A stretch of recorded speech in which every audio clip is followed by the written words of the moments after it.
digmaan sa gitna ng ambihan. Ang kalaban ay kahirapan. May digmaan sa gitna ng habagat. Ang panday taong hindi makaangat. Bagamat marami na ang Isinilang si Jose Protasio Rizal Mercado Alonzo Irionda noong ika-19 ng Hunyo 1861 sa Calamba, Laguna.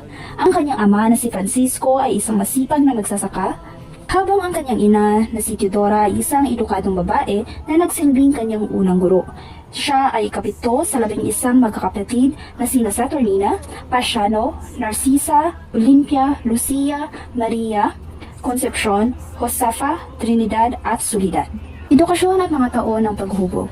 Nagsimula ang kanyang formal na edukasyon sa Biñan, Laguna, ngunit sa Ateneo Municipal de Manila niya tunay na ipinamalas ang kanyang galing, kung saan nagtapos siya ng Bachelor in Arts na may pinakamataas na parangal. Ipinagpatuloy niya ang kanyang pag-aaral ng medisina sa Universidad ng Santo Tomas.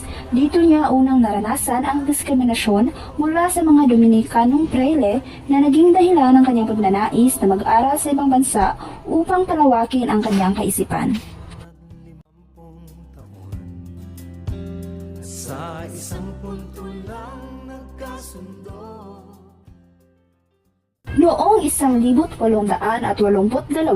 palihim siyang nagtungo sa Espanya. Nagtapos siya ng medisina, filosofiya at panitikan sa Universidad Central de Madrid. Hindi lamang siya nakulong sa silid-aralan, naglakbay rin siya sa Pransya, Alemanya at iba pang bahagi ng Europa upang magpakadalubhasa sa ophthalmolohiya. Ang paglalakbay na ito ay nabukas ng kanyang mga mata sa kalayaan at demokrasyang tinatamasa ng ibang bansa na wala sa Pilipinas. Mga akda at kilusang propaganda. Habang nasa Europa, isinulat niya ang kanyang dalawang dakilang nobela, ang Noli Me Tangere noong 1887 at Il Filibusterismo noong 1891. Ang mga akdang ito ang naging tinig ng mga naaaping Pilipino. Naging aktibo rin siya sa kilusang propaganda at nagsulat para sa pahayagang La Solidaridad. Ginamit niya ang panulat sa halip na espada upang hilingin ang reforma, pagkakapantay-pantay at kalayaan mula sa mapang-aping pamamahala ng mga praile.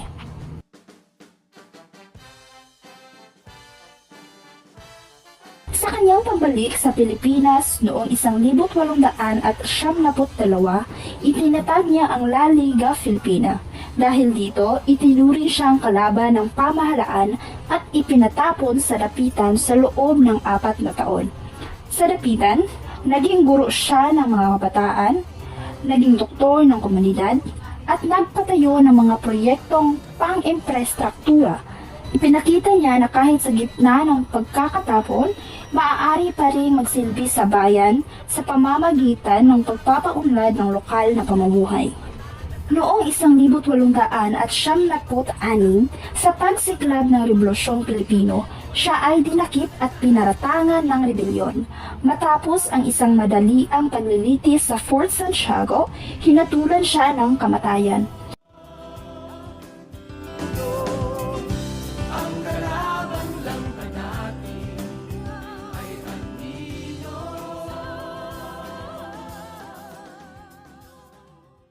Noong 30 ng Disyembre, 1876 sa Bagong Bayan, hinarap ni Rizal ang kanyang bala na may dangal.